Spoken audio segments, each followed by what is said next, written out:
21. When we watch kittens and puppies playing, we realize that through play they are learning how to live. They learn various physical skills, such as how to jump over barriers without getting hurt. They also learn social interaction. For example, if a kitten bites his sister too hard, she will get angry and bite him back. These physical and social skills form part of the training that young animals need in order to grow up. Just as kittens and puppies learn about how to live through play, so do children. But in present-day Japan, especially in cities, there is not much space for children to play in. Children need to release their energy for their mental and physical health.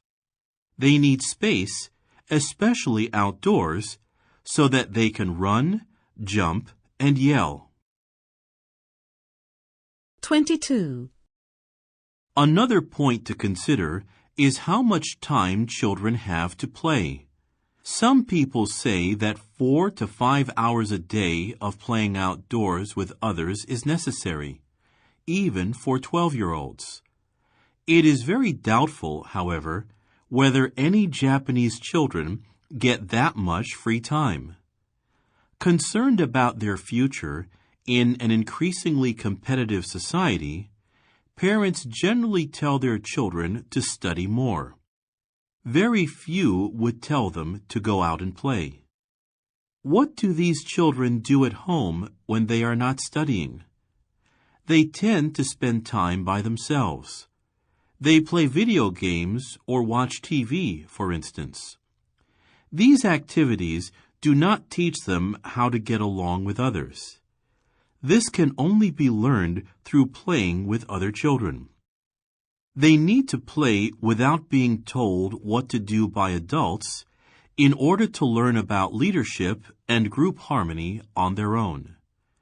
Outdoor space is particularly suitable for this purpose.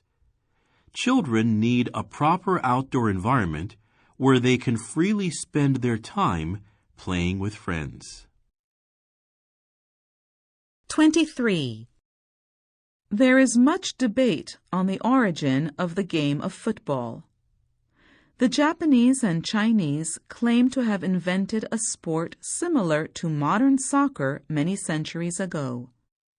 In comparison to modern soccer, the Japanese game of kemari was a game that used a large ball stuffed with sawdust. This version used a field which was set up by choosing 4 trees.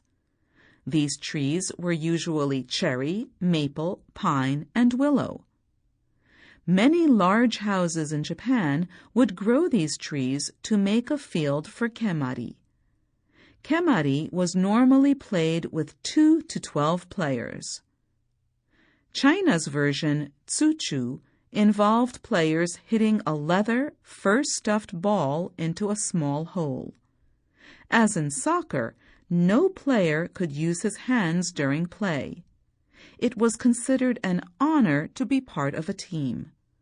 The first international soccer, or tsuchu match, is believed to have been held in China around 50 BC. 24.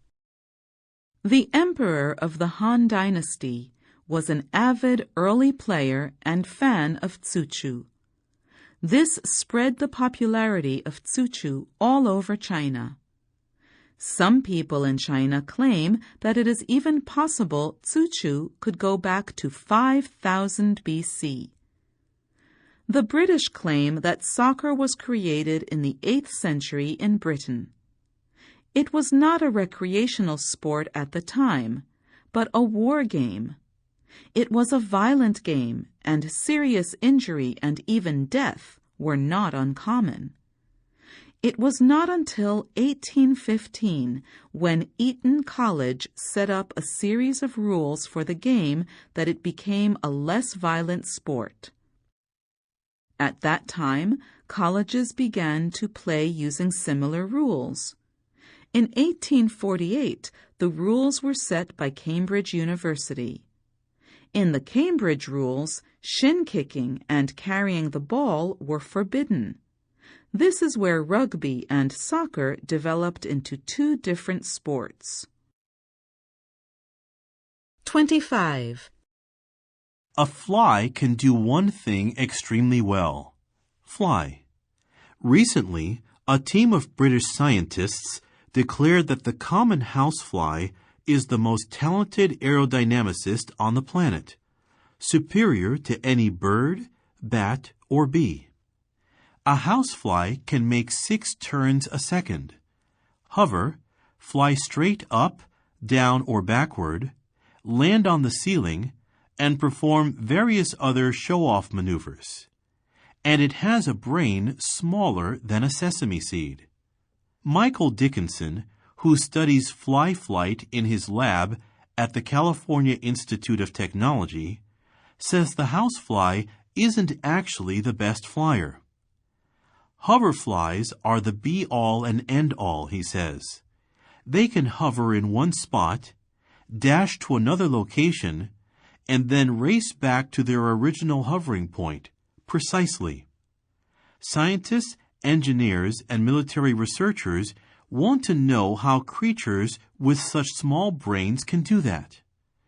Maybe they could reverse engineer a fly to make a robotic device that could reconnoiter dangerous places, such as earthquake zones or collapsed mines. 26. Dickinson's laboratory works with fruit flies. Researchers put them in chambers and manipulate the visual field, filming the flies in super slow motion, 6,000 frames a second. Dickinson is interested in knowing how flies avoid collisions. He has found that certain patterns, such as 90-degree turns, are triggered by visual cues and 2 equilibrium organs on their backs that function like a gyroscope. Flies have only a dozen muscles for maneuvering, but they're loaded with sensors. In addition to their compound eyes, which permit panoramic imagery and are excellent at detecting motion, they have wind-sensitive hairs and antennae. They also have 3 light sensors on the tops of their heads, which tell them which way is up.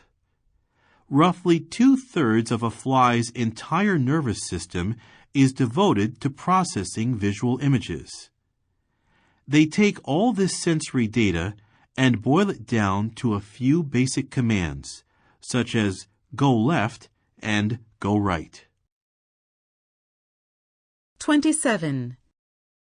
The past 30 to 40 years have seen a huge increase in the number of children who suffer from allergies, and scientists are still looking for the explanation. Some have blamed increased air pollution, but it has also been found that allergies are common not only among children in the city, but also among children in the countryside, where pollution is typically much lower. A currently popular explanation for the rise in allergies is the so-called hygiene hypothesis. The basic idea is that young children brought up in an environment which is too clean are more at risk of developing allergies. Nowadays, people bathe and wash their clothes more frequently than in the past. And thanks to vacuum cleaners, homes are less dusty too.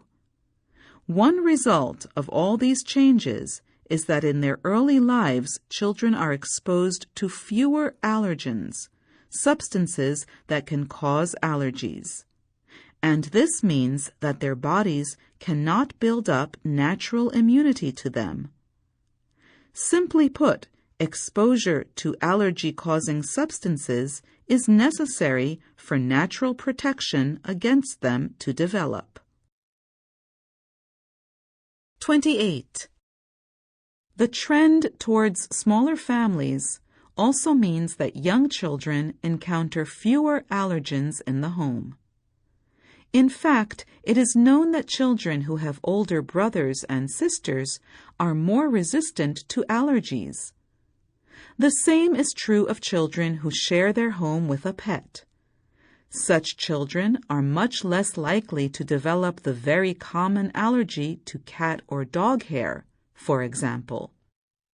Scientists agree that being exposed to a wider range of allergens early in life helps children to develop greater immunity. There is, however, also some data suggesting that genetics, family income, and even the parents' level of education may play a part in how likely a child is to suffer from allergies.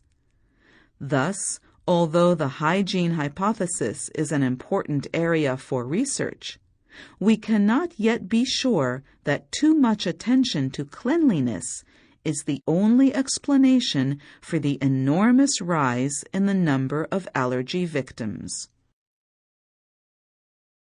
29. People may decide to study foreign languages for various reasons. They may do so for the immediate purpose of satisfying the requirements of some public examination, or of getting greater fun and enjoyment out of a holiday abroad. Business people may have to deal directly or indirectly with various kinds of information from abroad. Research workers may realize the importance of being able to read the latest reports of advances made in their studies as soon as they are published in foreign journals, without waiting for a translator, who may or may not have the ability to make an exact translation with 100% accuracy. People may be keenly interested in the activities of a foreign nation for political reasons. They may need information about current affairs that foreign newspapers and journals alone can deliver. Students of literature must surely be able to read great works firsthand. 30. Learning a new language implies entering a new world, and it inevitably leads to a widening of intellectual experience. Learning a new language well enough to be able to understand it when heard, to speak it, read it, and write it, is such hard training that we certainly need some strong urge to drive us on. The 4 distinct and separable activities just mentioned, listening, speaking, reading, and writing, call for constant, preferably daily exercise. These activities are concerned in varying degrees with 4 aspects of language study: pronunciation, grammar, vocabulary, and idiom. It is useful to keep these 4 activities and 4 aspects clearly in mind. Learning a new language calls for no great originality of mind or critical talent, but it does demand an eager intellectual curiosity and a constant and lively interest in the endless ways in which human ideas may be expressed. It demands quick observation, first of all, reasonable ability to mimic and imitate, good powers of association and generalization, and a good memory.